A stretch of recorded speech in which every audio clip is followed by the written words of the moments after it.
Nako po, abogado na pumirma kay Orly. Nako, yari ka yata. Mukhang ipapadisbarka ni Senator Marcoleta at ipapatawag ka pa yata sa hearing.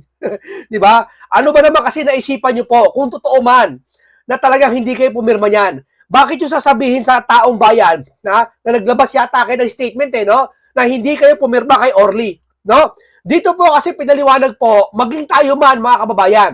Alam naman natin lahat naman siguro tayo dito ay nakapagpa-notarize na o yung notaryo. May mga libre niyan sa City Hall. May mga libre niyan sa iba't ibang ino-offer ng mga abogado. No? Kadalasan po minsan, di ba, lagi nga halos na pagpupunta tayo sa isang opisina ng abogado, di ba, minsan asa si Attorney Juan. Wala po si Attorney Juan dito. Yung sekretary niya lang po, pati yung ano doon. Di ba, minsan i-stamp na lang yon, pipirmaha, ganun-ganon, etc. etc. Wala si abogado do. No, baka ganito nangyari dito, siya nga naman. Hindi siya ang pumirma, yung tao na yon. Pero syempre, pananagutan niya yon. 'Di ba? Walang pinagkaiba doon sa isang bahay mo na sige, anya pasok ka. 'Di ba? Utos kasi ng amo papasukin ka. So sino nag-utos noon? Amo mo? O yung tao? Syempre pwede mo ituro yung tao mo. Ay, yung tao ko nagpapasok diyan, di ako. Syempre hindi siya nagpapasok sa'yo, pero ikaw ang may utos. Kumbaga po sa opisina po ng isang abogado, hindi natin alam, may iba't iba silang rules. O sige, ikaan niya, wala ako nasa Baguio ako. May meeting kami. O ito, papirmahan mo na lang, ito kung mahalagang bagay, kontakin ko. Di ba? So sa madaling salita, ang pumirma nito, kahit hindi ikaw nagpakita doon, ikaw pa rin may pananagutan dahil ikaw yung pirma mo nandoon sa stamp. Naka-record niya sa RTC, alam ko maliban nila kung sasabihin mo na wala yung pirma ko na wala yung stamp ko Yun ang akin isip na palusot Pwedeng isipin yun ay, nasa table ko yan, naiwan ko. Pinang-stamp na lang siguro. Yan ang mga naisip kong palusot. O kaya nakuha ni Orly yung libro ko, yung stamp ko, nakuha niya, tapos pinang-stamp niya. Ano naman mali ni Orly doon? O sige, palagi natin ginawa niya yon. Kapabayaan mo yon. No, kasi yun ang magiging reason ng mga yan No? Kaya tumahimik na no? O ito, pag-uusapan natin ngayon si Senator Rodante Marcoleta na kung saan, ang galing talaga. Yung mga putak ng putak sa social media po, wala pong alam yun. Ikaan niya, fake affidavit daw, fake witnesses, fake daw pirma. Porkit yung pirma na hindi umamin yung abogada, fake witness na yon, fake affidavit na yon, nagkakamali kayo dyan, nanumpa siya sa Senado. Hindi na kailangan ng notaryo. Yan ang hirap po sa inyo na hindi na nga kayo abogado, hindi pa kayo vlogger. Mahirap yan. Nasa bahay lang kayo, nag-aral kayo, hindi naman doon sa kursong yon. Nagmamagaling-magaling yan po tayo. Hindi po gano. O ngayon, etong si Kiko Pangilinan. In-interview po ni Ted Pailon sa kanyang programa. Tignan mo pinagkaiba ng sagot Yung sagot, talagang sagot pang abogado, kasi sagot pang abogado. Di ba? Dapat to, kayo mahilig kayo sa agriculture dapat na abogado na lang po kayo. Explain nyo lang po kung ano sustansya ng abogado makukuha po. No? Mas mainam pa po yun. Kasi si Senator Marcoleta, dumaan ito sa pagiging ganon. Nagnonotaryo din to, malamang, bata-bata to, ito trabaho nito. Di ba? Kasi malaki ang notaryo kung lahat yun, biruin mo, magkano notaryo ngayon? 50, 100. Sino nakakalam? Kung lahat ng tao nagpapanotaryo siya sa isang araw, 200, yung daki nakita mo. Di ba? Kung nasa bayan ka, lahat notaryo ka Kaya nga, yung pagnotaryo na yan, ikapinapanalo ng kandidato yung mga konsilor na abogado, ang ino-offer nila, libreng notaryo. Di ba nananalo sila sa eleksyon? Kasi ang daming tao na kailangan ng notaryo. Di ba? Yung mga affidavit of loss, yung mga ID mo, akala ko, papanotaryo mo rin yun. Di ba? Ganun lang yun Yung sabihin, dito, pinag-uusapan, hindi mahalaga ang notaryo kasi nasa Senate siya, nanumpa siya. Di ba? Ando doon siya mismo Di ba? Nagmamarunong iba dyan, ikaan niya, peke yung witness, peke yung pirma ng walang notaryo, peke na rin yung witness. Ba, payag ka? Payag ka?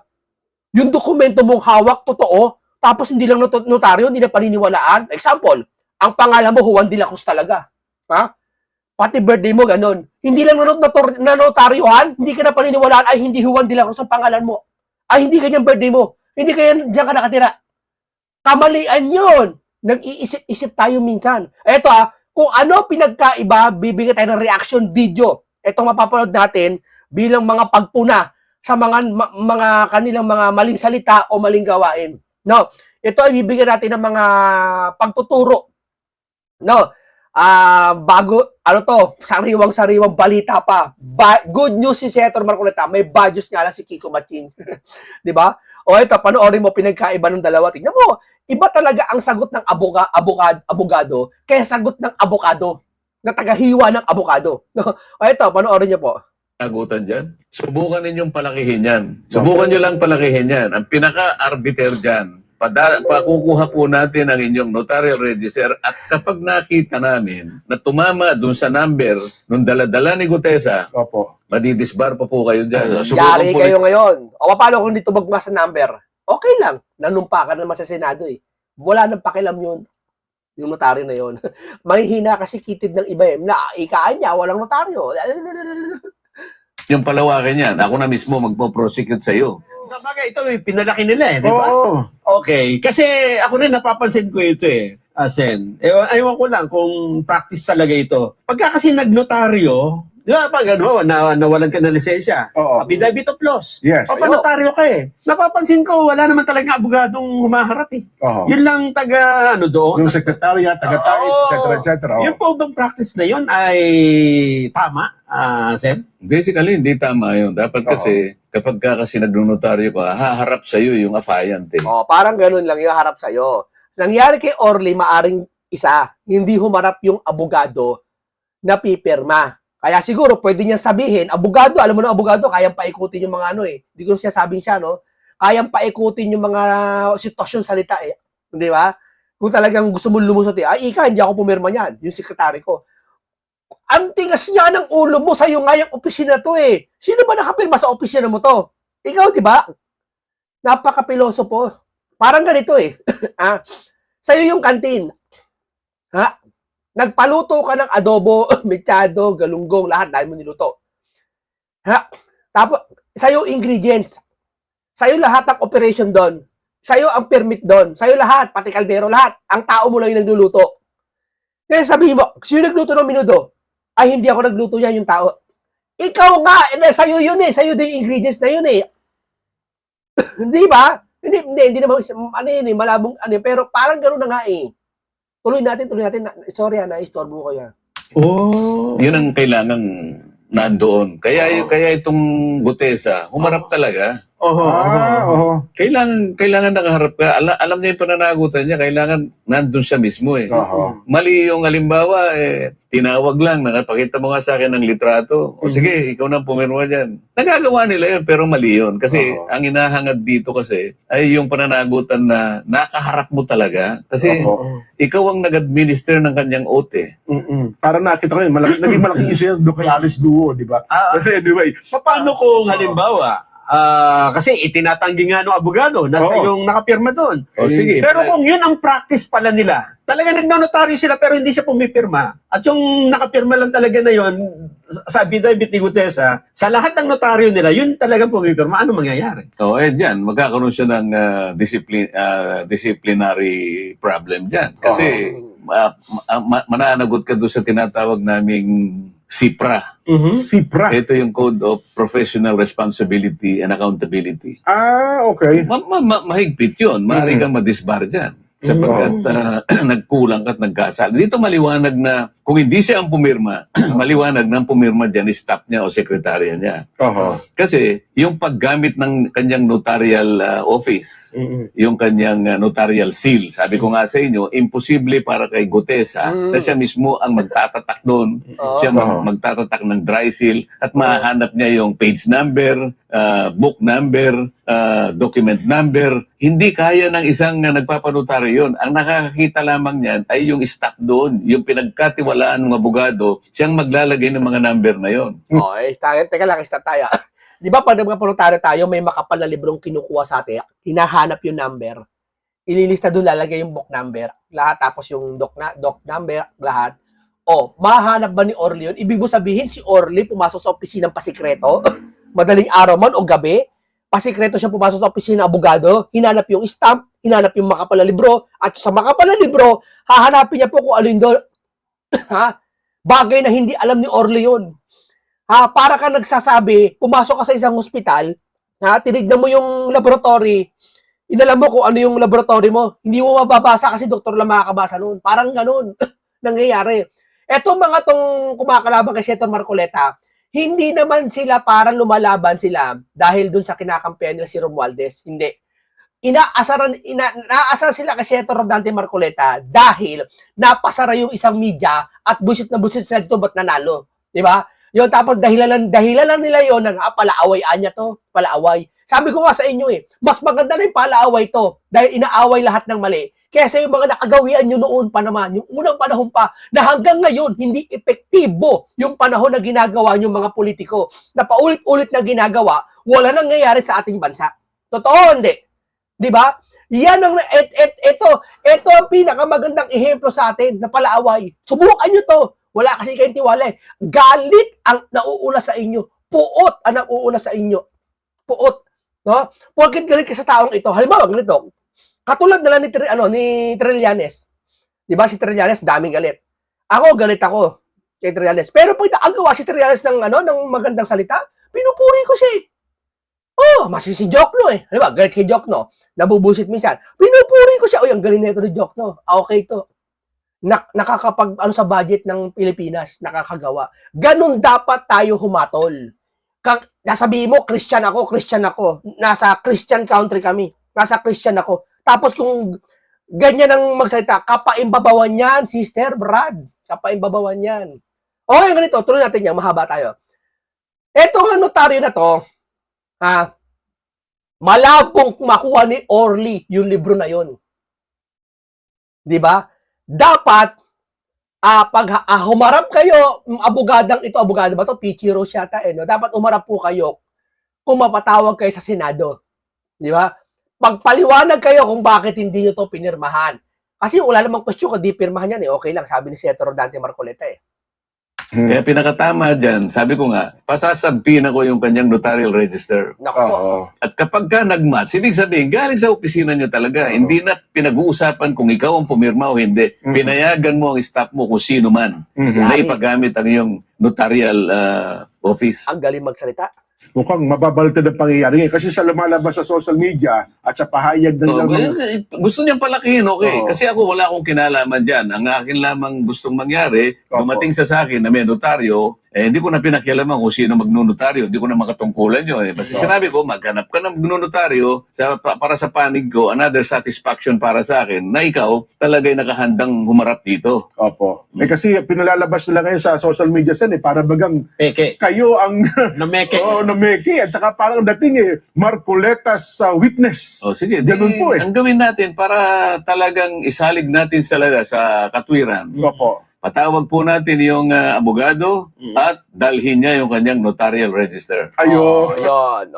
Maraming mapapaya ngayon dito sa mga nag-post sa Facebook. Ikaan niya, Marcoleta, peke ang anong peke? Paano ka nakasabing peke? Palagay natin peke yon. Nakapanumpasa sa Senado Yan ang hindi alam. Ang hirap kasi sa inyo, nag-aabogaduhan kayo. Di ba yung chairman ng Blue Ribbon Committee na si Ping Lacson? Ba't di mo aksyonan to? Bakit parang wala kayong action dito? Bakit? Hindi ba papabor sa inyo? Akala ko ba tell all? Akala ko ba wala tayong sinisino-sino? Kung halimbawa nagkamali si Senator Marcoleta, hindi daw nagpaalam sa kanya si Senator Marcoleta, umiiwas ka pa? Imbis na makisama ka para i-resolve yung problema, nararamdaman nyo ba mga kababayan? Nanay, tatay, nararamdaman nyo ba yung sinasabi ni Ping Lacson?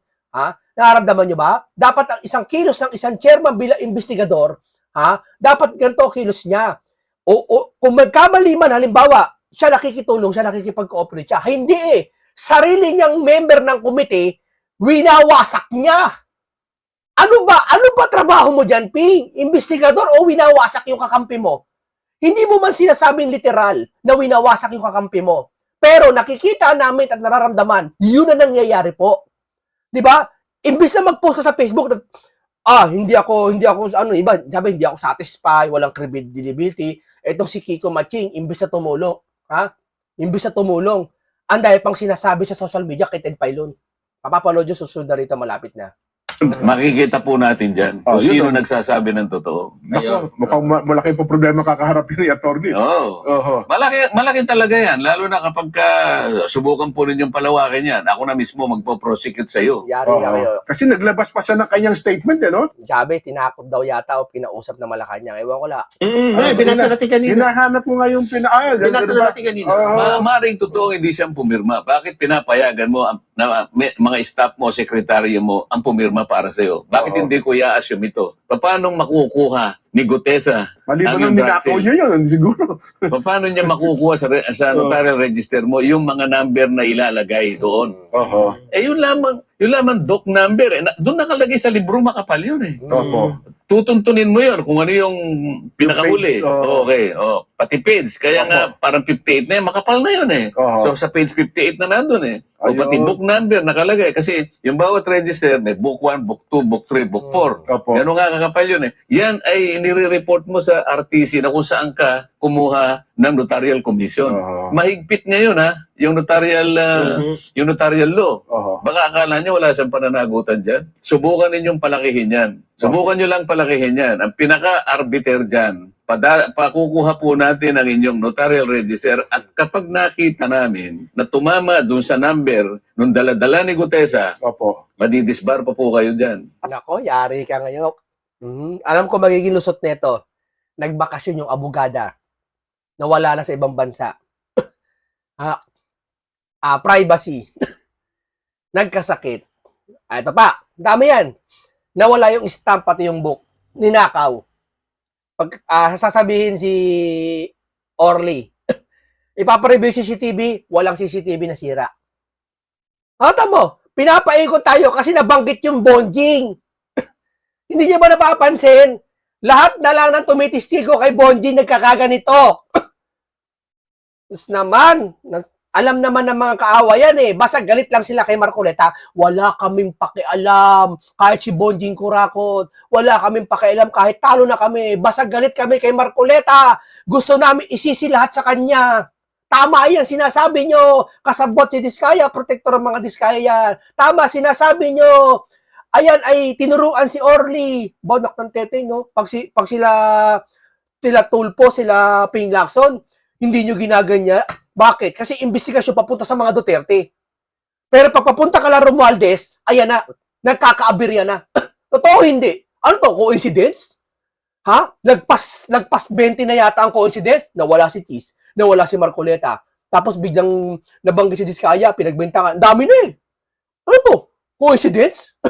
Wow! May insertion na si Saldi, hindi pa rin pinapatawag dyan. Pangwalo yata sa pinangalanan ni BBM. Pangwalo yata yung Sun City. Sun City yata yun. Sun City na kontraktor niya, ba't hindi patawag dyan si Saldi? Ni wala pang sampina, ni wala pang ano. Sige nga, ang gaan pa ng kaso. Gusto pa ng mama, pagpunta dito, due process pa siya. Di ba? Sinabi niya kay Sara nakaraan, dapat pagpaliwanagin siya, ganyan-ganyan. O ngayon, ikaw magpaliwanag ngayon. Hindi ba? Pasin nyo guys, wag muna kayong kumampi. Wag mo kampihan si Marcoleta. Wag nyo kampihan muna. Mag-analyze kayo. Dito walang kampihan muna. Tignan muna kung sino siya sabi ng totoo. Yung hindi pinapatawag at ayaw matawag. Sige nga. Come on. Di ba? Mabigat pala yan, Sen, ano? Yan ang sinasabi ko Ganun sa ba? inyo. Baka kayo pa po ang gumagawa ng paraan sa ikadidisbar ninyo. Patay Nasa ka. sa inyo po yan. Madidisbar ka. Mukhang hindi baka mabaliktad pa ang pangyayari. Mababaligtad yan. Oo. Ako, wala po akong kinalaman dyan. Kayo po nagsabi na hindi nyo pinirmahan yan. Okay sa akin yun kung hindi kayo pumirma. Opo. Pero kayo ang nagbigay ng pagkakataon na ipirma po nung kung sino man ang pinagkatiwalaan nyo dyan. Ito, anong sabi ni Senator Marcoleta? Wala akong kinalaman dyan. Ang gagawin ng mainstream media, puputulin yung salita na yun. Wala akong kinalaman dyan. Pusta! 20 milyon! Pusta! Mga social media, mga vlogger, ikakat yung video na yun, tapos yung salita na yun. Yung wala akong kinalaman dyan. Magpo-post sila sa mukha ni Orly, pati nung peking papeles na kuwari notaryo, tapos sasabihin ni ipopost nila sa Marcoleta na kasulat, caption, wala akong kinalaman dyan. Ayan na. yung mga bopos naniniwala, hindi nila tinapos yung sinasabi ni Senator Marcoleta. Yan ang bagay na nakikisaw-saw lang pero hindi pa alam ang nangyayari. 'Di ba? Ang mahigpit nito, alam niya yung nangyari. Ha? Yung senador dalawa dyan, alam nangyari, nakikisakay sa issue ng mga tao na hindi naman talaga yun ang pinaka-issue. Kaya sila nakikisakay, ha, para bakbakan si Marcoleta. Yan ba ang isang investigador ng bilang Blue Ribbon Chairman Committee? Yan ba, andyan ba kayo para imbestigahan ng taong bayan sa flood control? Parang hindi ako naniniwala. Di ba? O ito, si Senator Kiko Pangilinan. Kumpara nyo po yung sagot ni kay Marcoleta sa kanya. Okay naman siya, may point naman yung sinasabi niya. May point siya. Pero kung ikukumpara mo kay Marcoleta, malayong-malayo. Ito, pahinga nyo. Muna ang inyo. O Senator, alam niyo na po yung development, meron pong abogado na sinasabi daw po na nag-disclaim doon sa kanyang notaryo sa affidavit po nito si Gutesa. Ano po muna ang inyong reaksyon? Well, kailangan patawag itong abogado na ito Tama. Ang galing. at magpaliwanag din si Gutesa paano nangyari ito. Kahit dahil hindi biro, no? Forgery, falsification of public document. Kaso kagad sa isip niya, no? Kaya kinakailangan sa susunod na hearing maklarify ito at magkaroon ng pagpapaliwanag. Okay. But legally po, ano po ang bearing nun kahapon na binasa niya yung kanyang affidavit? Ano po, at siya po nanumpa naman bilang isa po sa mga testigo po ninyo kahapon in the Senate sa usapin po ng laman ng kanyang binasa sa record po ng Senado. Well, kung totoo na kasi nga may allegation na hindi siya, no, that's why we have to get that on record kasi pag na-establish nga na hindi siya 'yon during the hearing. Ato kasi abogado to eh. Pero hindi ko alam kung bakit yung sagot niya parang hindi satisfy mga tao. Under oath, edi maliwan. Opo. Nag-freeze. Maliwanag na. Supang. Opo. Naputol ho kayo, Senator, na nag-freeze po. Maliwanag ka rin yun, sir, na ano? Hindi valid. Walang scrap of paper lang yung salaysay na yon. And there are legal consequences, siyempre, dahil nga falsification at so kawawa din tong si Ginoong Gutesa dahil mukhang yung mga nasa likod niya ay kung totoo, kaya nga dapat yung abogado mismo na nagsasabing hindi siya ang nagnotaryo ay humarap sa akin. Kung totoo yun, hindi maganda para kay Gutesa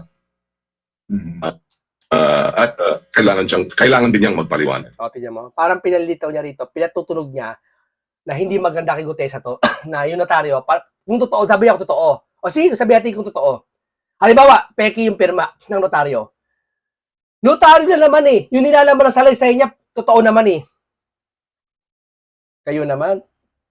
Pinanumpaan niya sa Senado eh. Di ba?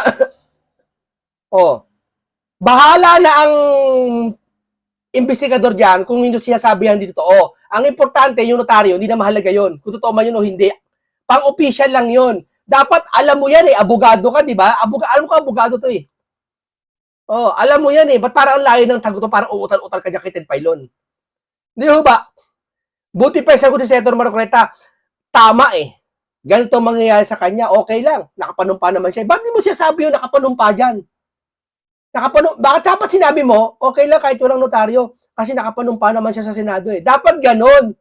Hindi yung parang kasi nakakapanghikayat pa yung mga salita mong ganyan eh. Parang lumalabas, na napapatunog mo si Senator Marcoleta, sabi mo, imbitahin yung mga nasa likod niyan ni Orly. Ano ibig mo sabihin nasa likod ni Orly? Kasama si Senator Marcoleta doon. Di ba? Dapat marunong ka na isa ka sa nag-iimbestiga. Sa bagay, yung nag-iimbestiga yung Senate Blue Ribbon Committee sa pangunguna nila Erwin Tulfo, Pin Lacson, Cito Soto, Rodante Marcoleta, iba't iba pa. Wala ka lagi doon. Totoo lang. Okay. Nagpatawag ba ng ngayon emergency meeting man lamang ang komite para pag-usapan ito? Kasi sir, alam niyo ho, malaki sa pananaw po ng iba na yung implikasyon nito sa kredibilidad ng ginagawa pong investigasyon ng Senado as an institution. Yeah, definitely. Kung merong pagsisinungaling at hindi ito inaksyonan ng ating ng komite, malaking impact nito sa imahen at sa institusyon bilang Senado at yung tiwala, hindi ba? At yung respeto sa atin bilang isang komite ay maapektuhan yan. Kaya Oh, pero kay Erwin Tulfo, hindi ka nagsalita. Ba't nagsasalita ka ng ganyan? Kay Erwin Tulfo, harap-harapan, sinabi niya, minsan labagin ng batas. Ba't di ka nag-react? Attorney ka dapat nag-react ka. Yung nasa likod niya si Kimbo Erwin na pareact yung mukha Dapat ikaw, ganun ka nagpareact ka. Ba't di ka nagpareact? Sige nga, bakit? Kasi magkakampi kayo sa majority? Ganun ba yun? Tanong ko lang. Wag kami, sir. Wag kami, sir. Pumatas kayo, sir. Accountability kay accountability. Dapat yung unahin nyo, yung sarili nyo. Hindi ba? Saman, sir. Mga kababayan, mararamdaman mo talaga sa tao pa nagsasabi ng totoo Mararamdaman mo na hindi sinungaling Mararamdaman mo sa hugis ng pananalita, sa tabas ng kanyang dila, sa pananalita at yung pakiramdam mo paano niya dinideliver yung salita. Alam mo Alam mo kung yung kagaya ni Senator Marcoleta, dire-diretso yung salita. Hindi niya na iniisip. Ibig sabihin, alam niya or kabisado niya ang isang bagay. Pero yung mga utal-utal magsalita, ganto-ganto, tapos kulang-kulang pa yung information na inaasahan mo dapat sabihin niya o bilang isang abogado, hindi mo siya makitaan ng ganun. Hindi mo makitaan yung mga ganun tao. Ano ibig sabihin? Hindi dahil siya bobo siya. Hindi dahil siya talagang ibig sabihin, wala talaga siyang alam. Tama sinabi niya sa programang na nag-abo-abogaduhan lang. Pero mahirap niya, abogado ka talaga. it has to be addressed. And I'm sure naman, si Senator Ping bilang chairman ay gagawa ng paraan para matiyak na maayos ito. Walang emergency meeting, but in fairness to Sen Ping naman, he keeps us informed of these developments. So, ipa-follow up din natin sa kanya. Sabihin natin na-interview tayo. At syempre, marami rin nagtatanong sa atin, ano nang mangyayari dito sa testigong ito. Okay, siguro po Hindi niya paniniwalaan naman. Si Toby Chanco, hindi pinaniwalaan. Tumistigo doon sa dalawang unggoy. Si Diskaya, hindi pinaniwalaan. Sinisi pa si Marcoleta. Eto, hindi na naman pinaniwalaan. Samantala si Jinggoy, nag-set up, pinaniwalaan nila, kinasuhan kaagad. Obvious na si Ping Nag-set up pa sa social media, di ba? Nako po. Gumising naman kayo, kababayan. Wag puro Marcoleta kayo. Di ba? Mapapaya kayo bandang huli. Ipapatawag na itong abogado to kung sakali papasumpi na yung kanyang ginawa. Mapapaya lahat kayo. Sabihin ko sa inyo. Ayaw nyo tanggapin talaga. Oo na. Yung BBM, matino yan. Sige. Pero yung nasa baba niya, pumayag din naman kayo. Naklantetin naman, we have to leave it at that muna kasi nga po we expect some developments within the day. Po. Although nag-post na po yata nga ng mensahe si Senator Ping kung ano ang kanyang disposition sa isyong ito. Okay, sir, pero tanggalin po muna natin yung issue po ng abogado sa sworn statement. Anong inyong so far kung mamarapatin po rin nyo, baka kayo kasi kagalitan. Ano po inyong assessment kay Gutesa as a witness? Well, ako, kaya gusto ko siyang pakinggan ulit Gusto ulit pakinggan ulit. Gusto mo pakinggan ulit? Nasaan ba kasi tunong ng hearing siya? Hindi mo ba napakinggan? O gusto mong tanungin? Ba't pakinggan ulit? Bira naman, pagsasalay-salay mo na naman yun. Yung papakinggan mo sa kanya, yung pa rin yung salaysay niya. Baka di naman kayo satisfied doon kasi wala yung mga Duterte doon. Kasi alam ko, naglingkod yun ata sa mga Duterte pa rin Si Kala Bantag yata, di ko alam, kay Sara. Hahanapan nyo na naman accountability yon. Hindi nyo muna resolbahin itong problema ngayon. Halimbawa, ganito. May nabasag kang plato noon. Noon pa yun. Tapos may nabasag kang plato ngayon. Sino mas magandang unahin? Lilinisin mo yun nandun sa noon mo binasag sa malayong lugar? O dito ngayon nasa harapan mo, lilinisin mo na? Siyempre, nasa harapan mo na. Bago yun. Alam mo, pupunta ka pa doon, linisin mo tapos susunod mo dito? Ka-abnormalan yun. Well, initially, di ba, nagte-testify siya, di ba, as to his personal knowledge. So, offhand, wala naman akong dahilan na questionin. At least offhand, no? Pero itong development na ito opens up, an entirely different story, no? Dahil nga may pamemeke, no, ng signature, may pamemeke nung kung totoo may allegation. Again, that's why I want to go back before I make any comment. Wala naman sasabi ng pamimeke ng ano, sir, ng iba pa. Signature lang, hindi pa sigurado. 'Di ba? Pagpapaliwanagin pala yung abogado, kayo naman. Huwag yung dagdagan, nililito niyo yung tao eh. Okay.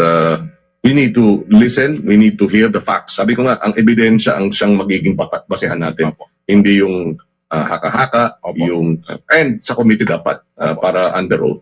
Hindi, tama siya. Okay yan, gusto ko yan. May point ka dyan. Go ahead. Opo, kung yan po ang inyong assessment kay Guteza, Senator, ano naman pong assessment nyo sa naging pahayag po at salaysay ni dating DPWH Undersecretary Bernardo? Well, clearly, Basta pag binabanggit ng Romualdez, ano pa, medyo swing-swing pa. Pag binanggit ng Jinggoy, tapos na. Joel, tapos na. Pangasenador, tapos na. Laban. Masinyo? Maliban lang kay Senator Dante Marcoleta. explosive, no? At nakakalungkot para sa atin sa Senado, sa institusyon. Well, offhand, ang nakita ko rin dagdag na interesting na mga provision doon sa kanyang salaysay ay lagi niyang sinasabing handa pa siyang mag-submit ng supplemental budget. Supplemental statement. Supplemental. Tignan mo. Supplemental budget daw ang wala. Yung sinasabi niya, iniisip niya pa. Ibig sabihin, hindi siya biyasa dyan. Ilan na rin si Senator? Supplemental insertion. Oo. Kaya mas matatalino yung mga broadcaster katulad ni Ted Pailon. Yan, matalino yan si Ted Pailon eh. Diyan ako lagi nakikinig dyan eh. Bakit? Prangka yan eh. Matalino yan. Ha? Dapat din siyang gumawa ng supplemental. Makikita mo talaga yung nag-uusap na tao kung sino yung matalino, hindi. Iba yung tatali-talinuhan lang. Iba yun, na-experience lang niya. Dahil tumanda lang siya sa ganun sitwasyon. Session ng affidavit. Okay lang po, okay lang. So parang sana, di ba? Over the weekend, ayusin na nilang yung pinaka-affidavit nila. Mahirap itong hulugan eh. Di ba? Parang by installment. Kasi hindi natin makikita ang buong picture kung supplemental affidavit ng supplemental affidavit. Kasi dapat the whole truth. The whole truth. The whole truth, kung gusto mo ng the whole truth, dapat magtanong ka doon. Hindi ka naman tanong doon eh. Dapat tinanong mo yung mismong Orly. May natatandaan ba tinanong niya si Orly? Kung hindi ko pagkakamali, kung mali ako, sorry. May natatandaan ba tinanong niya si Orly? Tapos gusto mo ng whole truth? Dapat kung sa'yo nang galing na whole truth, dapat ikaw mismo nagtanong doon dahil bahagi ka ng isang ng institusyon dyan, Senado. Ang bihira naman kayo, oh. Matatalino pa mga vlogger sa inyo eh. Hindi, matalino naman sila pero may mas. Di ba? Pero may punto naman si dito si Senator si Kiko na may mapanagutan at mapaharap sa komite. Di ba? Napo na lang natin siya. Nagbigay lang tayo ng reaksyon, opinion sa mga nangyayari ngayon. Hanggang dito lang po muna tayo. Isang bagong balita po naman ating hatid sa inyo. Isang news at pagtuturo kung ano tama at ano mali. Di ba? Maraming salamat po sa inyo.